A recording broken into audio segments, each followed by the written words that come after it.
ఏపీలో మహిళలకు రక్షణ లేకుండా పోయిందని వైసీపీ మహిళా నేతలు తీవ్ర ఆవేదన వ్యక్తం చేశారు. నగరంలోని కృష్ణబాబు కాలనీలో జరిగిన కీచక ఘటనపై వారు తీవ్రంగా స్పందించారు. సోమవారం బాధితురాలు కుటుంబాన్ని పరామర్శించిన అనంతరం వారు మీడియాతో మాట్లాడారు. ఆ బాధిత మహిళని కలిసి తనకు ఓదార్పునిచ్చి తనకు మేమంతా ఉన్నామని చెప్పి ఒక మారల్ సపోర్ట్ గా నిలబడడం జరిగింది. అలాగే వారి కుటుంబాన్ని కూడా పరామర్శించి అసలు ఏం జరిగింది, ఈ గొడవ ఎలా మొదలైంది, ఏమేం జరిగింది అని వారి మాటల్లో అడిగి తెలుసుకోవడం జరిగింది. ఈ ఘటన ఎంత దారుణం అంటే అంత దారుణం అని చెప్పొచ్చు, అంత బాధాకరం. ఇలాంటి ఘటన ఈ రోజున మన ఆంధ్రప్రదేశ్ రాష్ట్రంలో నెలకొందంటే ఇది ఖచ్చితంగా ముమ్మాటికి ఈ గవర్నమెంట్ ఫెయిల్యూర్.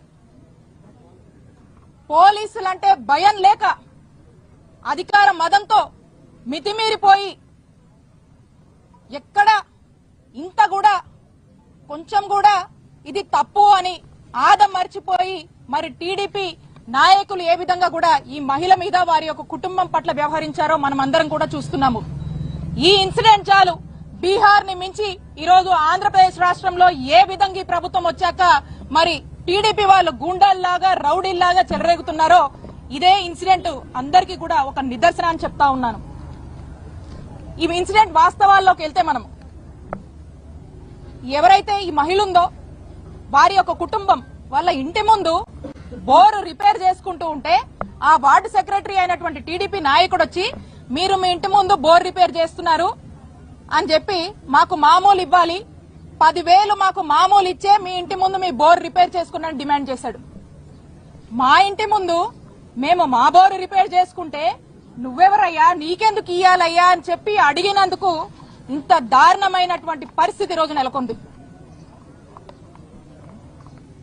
వాళ్ళు చెప్పారు, ఆ మహిళ చెప్పింది, ఆ కుటుంబ సభ్యులు చెప్పారు, అరెస్ట్ చేయలేదు అంటే సెటిల్మెంట్ కి ప్రయత్నించారు.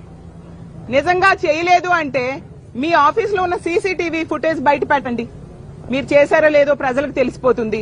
మళ్ళీ ఆవిడ ఎంత కవర్ చేసుకుంటూ ఉన్నారంటే ఆమె కార్యకర్తకి ఆ హిజ్రా చేశాడు, ఈమె కాదు, ఇతను కాదు, ఆమె మీద దాడి చేయలేదని కవర్ చేసుకుంటూ ఆవిడ స్టేట్మెంట్స్ ఇస్తూ ఉన్నారు. అయినా ఆవిడ ఎంతగా అధికారాన్ని చేతిలో తీసుకునే వ్యక్తో మీకు ఒకటే ఉదాహరణ గతంలో చూసాం. ఇదే గుంటూరులో అంబటి రాంబాబు గారి ఇంటి మీద ఏ విధంగా ఈ ఎమ్మెల్యే తన భర్త అనుచరులతో కలిపి వెళ్లి దాడి చేశారు. ఏమైనా యాక్షన్ వాళ్ళ మీద పోలీసులు తీసుకున్నారా? ప్రభుత్వం తీసుకుందా? అధికార దురహంకారం. ఈ విధంగా ఆ రోజు అంత పెద్ద సంఘటన జరిగినా ఎటువంటి యాక్షన్ ప్రభుత్వం తీసుకోలేదు. కాబట్టి ఈ గుంటూరులో గాని రాష్ట్రంలో గాని ఏ మహిళ మీద ఏ దాడి చేసినా, ఎవరి మీద ఏ దాడి చేసినా ప్రభుత్వం చట్టం చర్యలు తీసుకోదు ఈ కూటమి పాలనలో అని బరి తెగించి ఈ రోజు టీడీపీ కార్యకర్తలు ఈ విధంగా వ్యవహరిస్తూ ఉండే పరిస్థితి చూస్తూ ఉన్నాం. ఏమంటే సీఐని సస్పెండ్ చేశామని చెప్తున్నారు, కానీ సీఐకి డైరెక్షన్స్ ఇచ్చింది, ఆగమని చెప్పింది ఎమ్మెల్యే కదా. సస్పెండ్ చేయాల్సింది ఎమ్మెల్యేకి. నిజంగా చంద్రబాబు నాయుడు గారికి చిత్తశుద్ధి ఉంటే సస్పెండ్ చేయాల్సింది ఎమ్మెల్యేకి. ఆవిడ మీద యాక్షన్ తీసుకోవాలి. అలాగే రాజకీయం చేస్తున్నారని ఎమ్మెల్యే మాట్లాడుతూ ఉన్నారు. నిజం చెప్పాలంటే ఆ కార్యకర్త వాళ్ళ తెలుగుదేశం పార్టీ కార్యకర్త కాబట్టే కదా సస్పెండ్ చేశారు పార్టీ నుంచి. మరి వాళ్ళ పార్టీ కాబట్టి ప్రతిపక్షాలైనా ప్రజలైనా ప్రశ్నిస్తూ ఉన్నారు, దానికి సమాధానం చెప్పాలి. అలాగే చంద్రబాబు నాయుడు గారు ఒక వీధిలో లైట్ వెలకపోయినా నాకు తెలిసిపోతుంది. మరి పోలీసులు భయపడ్డారు, ఎందుకంటే పోలీసులు చుట్టాలుగా మారారు కదా. ఎందుకంటే చుట్టాలు ఏమైనా మాట్లాడుకుంటే చేసుకుంటే మళ్ళీ రేపటి రోజు మొహాలు చూసుకోవాలి కదా అనే ఉద్దేశంతో పోలీసులు కూడా యాక్షన్ తీసుకోలేదు. ఆ యాక్షన్ తీసుకోలేదు కాబట్టే ఈ రోజు మరి ఈ పరిస్థితి మేము చూడాల్సి వచ్చింది, మాట్లాడాల్సి వస్తుంది. నిజంగానే సిగ్గుగా తల దించుకోవాల్సి వస్తుంది. నిజంగానే ఈ రాష్ట్రంలో మహిళలకి ఎక్కడా కూడా ఏ విధమైన రక్షణ లేదు. ఎక్కడైనా అర్ధరాత్రి మహిళ నడుస్తే గాని మన దేశానికి స్వాతంత్రం వచ్చినట్టు ఉండదని చెప్పి ఏ విధంగా చెప్పారో ఈ రోజు నడి రోడ్డు మీద చీర మరి తీసేసినా కూడా ఈ రోజు రక్షణ లేదు. ఎందుకు లేదు అనంటే కారణం ఈ టీడీపీ, ఈ ప్రభుత్వం. ఏదో మా ఎలక్షన్ ముందు మాత్రం మేం మహిళలకి రక్షణగా ఉంటాము, మహిళల కోసం ఖచ్చితంగా నిలబడతామని చెప్పినా చంద్రబాబు నాయుడు గారు ఏమయ్యారు?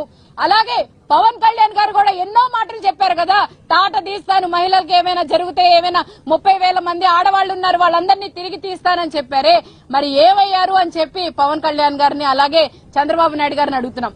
అలాగే యువగళం అని చెప్పి, రెడ్ బుక్ రాజ్యాంగం అని చెప్పి రెడ్ బుక్ పుస్తకాన్ని పెట్టుకొని మీరిచ్చిన శిక్షణ ఇదేనా మీ కార్యకర్తలను అడుగుతున్నా. ఏ కుటుంబంలో అయినా కూడా తల్లిదండ్రులు ఏ విధంగా చెప్తారో అదే విధంగా పిల్లలు నడుస్తారు.